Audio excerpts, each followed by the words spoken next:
Salve, salve, galerinha, professor Olavo, pessoal dos segundos anos da Escola Estelita Timóteo da disciplina de Química. Estamos agora passando a primeira revisão para vocês.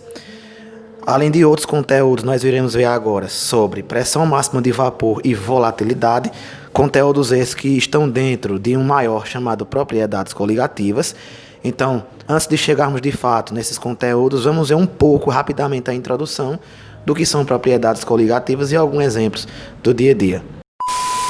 Mas o que seriam as propriedades coligativas? Olha só, pessoal, esses efeitos coligativos eles só passam a ocorrer graças à introdução de uma coisa chamada soluto não volátil nessa solução ou num solvente puro. E o que seria esse soluto não volátil? Seria todo e qualquer material que apresenta um alto ponto de ebulição, ou seja, ele demora muito para entrar em gasoso. Ou seja, ele não consegue se transformar em gás em temperatura ambiente. Exemplos do dia a dia de solutos não voláteis pode ser o açúcar ou o sal. Mas e por que esse soluto não volátil consegue causar esses efeitos coligativos? Uma vez adentrado em uma solução ou solvente puro, o soluto não volátil ele causará novas coligações, ou seja, causará uma configuração nova naquelas ligações das partículas. E isso vai dificultar e muito a saída do solvente para o estado de vapor, ou seja, o solvente líquido agora irá demorar mais tempo para se transformar em gás. É importante a gente perceber que essas propriedades coligativas elas existem não é graças à natureza das partículas que formam na solução, mas sim justamente pelo número de partículas do soluto que se encontrarão dispersas ou dissolvidas em um determinado solvente. Um conceito muito importante para nós compreendermos bem esse assunto é pressão de vapor, que é a pressão que os vapores de uma substância exercem a uma determinada temperatura em um equilíbrio entre as fases líquida-vapor. Ou seja, é a pressão mesmo que o vapor exerce em uma determinada solução. Vejam que substâncias diferentes apresentam pressão de vapor diferente. Se analisarmos essa imagem, poderemos enxergar bem que o álcool tem uma pressão de vapor bem maior, já que está mais presente gases nele do que na água. Okay? Uma curiosidade sobre efeitos coligativos é que, mesmo se a substância for igual, ou seja, for a mesma, com o aumento da temperatura, ela não vai apresentar pressão de vapor igual, mas sim diferentes. Podemos observar isso pelo surgimento de uma curva em vez de uma reta linear. E os fatores que interferem na pressão de vapor? Vamos conhecer um a um para entender melhor ainda. Volatilidade de um líquido. O que seria volatilidade? Pois bem, pessoal, volatilidade é um conceito muito simples de entender e que está totalmente interligado à facilidade com que uma substância tem de passar do estado líquido para o gasoso. Ou seja, quanto mais rápido um líquido evapora e vira gás, é porque a substância é mais volátil. E quanto mais demorar para um líquido virar gás, é porque a substância é menos volátil. Veja um exemplo a seguir. Supomos que nós iremos colocar a mesma quantidade de acetona e de água em dois copos diferentes, lado a lado, e vamos deixar por alguns dias. Quando voltarmos, será claro e evidente que terá menos acetona do que água. Por que isso acontece? Como a acetona é mais volátil que a água, com mais facilidade o líquido irá virar vapor. Com isso, sobrará menos líquido de acetona. Como a água é menos volátil, evaporará mais pouca água, sobrando mais líquido ainda no copo. E esse exemplo é bem claro para a gente entender a diferença entre volatilidade. Temperatura.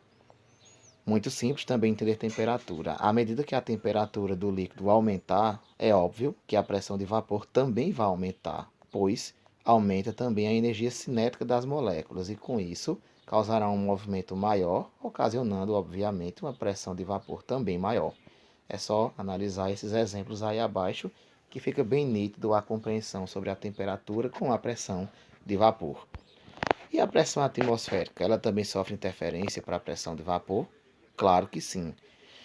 É sabido nós entendermos que qualquer líquido só começa a ebulir, ou seja, só começa a ferver, quando a pressão daquele líquido igualar-se à pressão atmosférica daquele local onde ele está inserido. Como a pressão atmosférica é de 1 atm ou de 760 milímetros de mercúrio, o líquido vai ferver quando atingir esses mesmos valores, pois igualou. Porém, é muito importante entendermos que a pressão atmosférica ela sofre variações.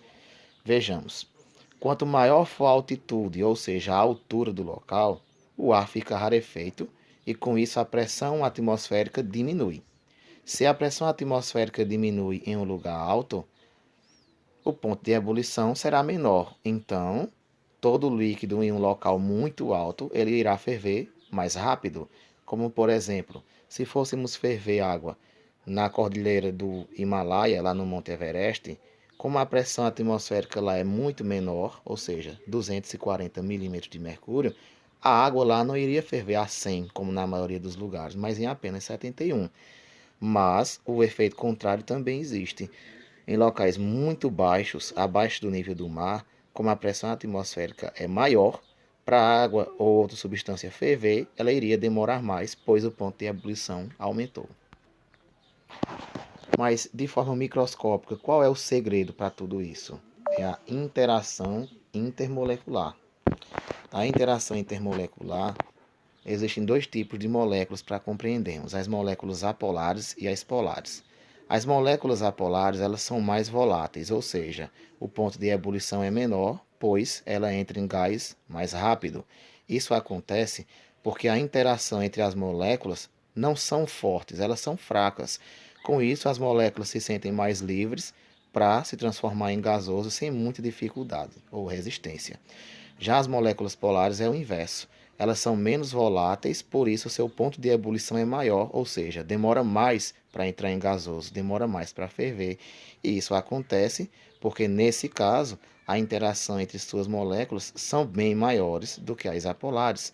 Com isso, haverá uma barreira ou uma resistência muito maior na separação entre essas moléculas para assim transformar de líquido em gasoso. E para sabermos o tipo de polaridade, nós devemos ficar de olho em dois critérios. O primeiro critério é sobre a eletronegatividade entre os átomos. Como seria isso? Sempre que a molécula for formada por ligações entre átomos do mesmo elemento químico, ou seja, uma substância simples como o O2 ou o N2, por exemplo, será uma molécula apolar. Por quê? Porque não vai haver diferença de eletronegatividade entre seus átomos, com a exceção do ozônio, que é o O3. Por outro lado, se essa molécula for diatômica, ou seja, tiver sido formada por dois elementos químicos ou mais, nesse caso vai haver diferença de eletronegatividade e a molécula será polar, tais como os ácidos citados aí abaixo. O segundo critério é a geometria da molécula, pois a maneira como os elétrons ficarão distribuídos irá determinar o tipo de polaridade. Ou seja, se os elétrons estiverem distribuídos de modo simétrico, será uma molécula apolar. Por outro lado, se os elétrons estiverem distribuídos de maneira assimétrica, tal como essa imagem, o átomo ou a molécula será polar. Pessoal, para finalizar esse belo conteúdo sobre pressão de vapor e volatilidade, vamos resolver aqui algumas questões de revisão que já vai valer muito para a nossa avaliação diagnóstica. Primeiro quesito.